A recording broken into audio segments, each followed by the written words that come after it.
In December 2002, Harvard University students, Winklevoss, along with his brother Tyler Winklevoss and fellow Harvard classmate Divya Narendra, started working on Harvard Connection, a unique online platform for students to build profiles, share ideas, and connect.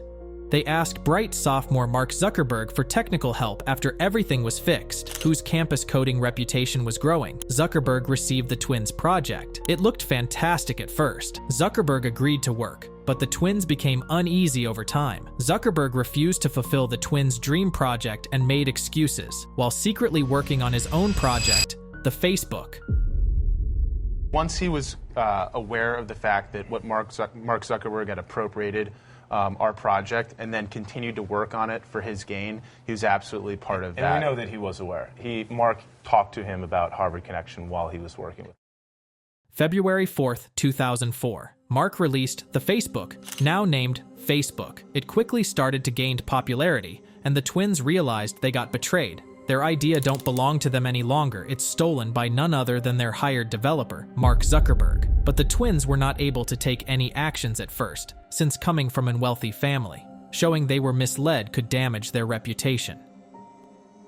September 2004. The Facebook already had 1 million active users by that time. The twin brothers sued Mark and Facebook out of frustration. The Winklevoss twins won the case after 4 years of litigation, and Facebook paid them $65 million. The brothers refused since their lawyer would get the money. Money in Facebook stocks was desired. They were criticized for the decision and betrayal. Despite their financial success, the public tale was less sympathetic.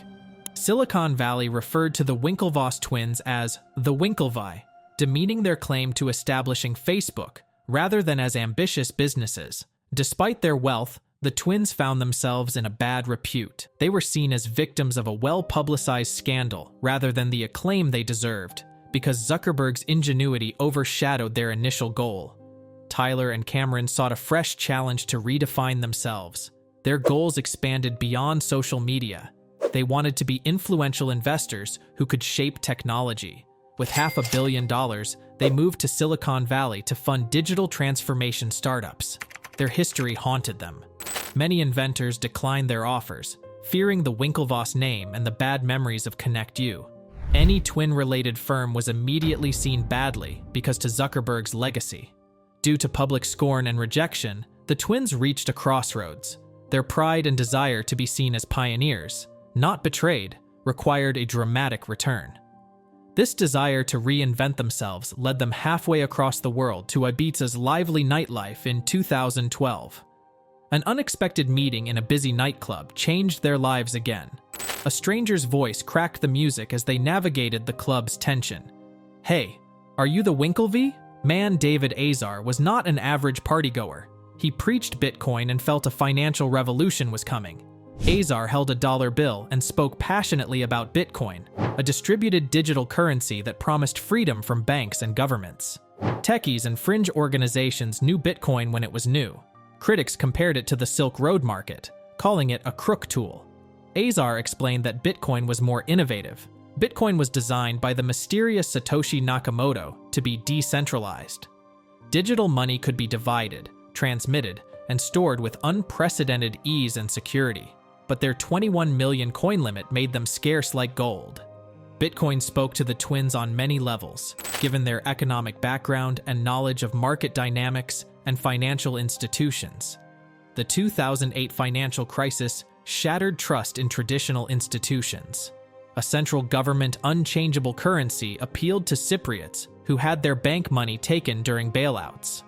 This was an opportunity to invest in a system that was theoretically immune to the misconduct and corruption they had witnessed. Finally, Bitcoin confidence paid off.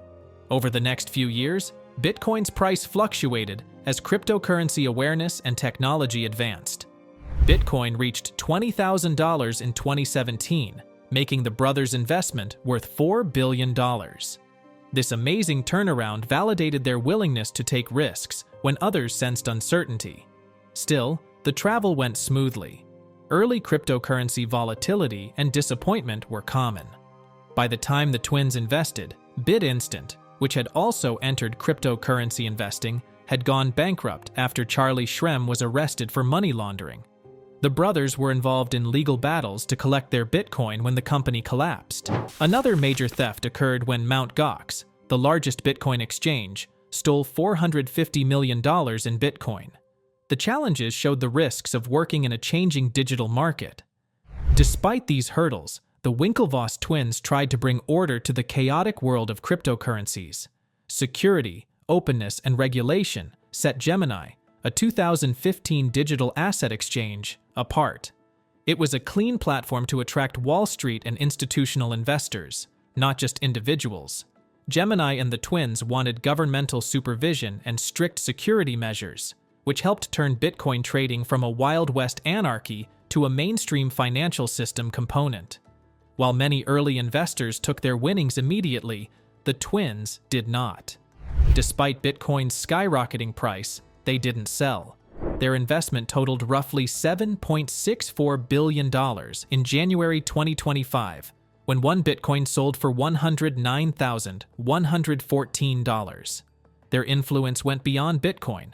They invested in Web3 and NFTs to enable a distributed internet without IT giants, since they knew there were other blockchain technologies.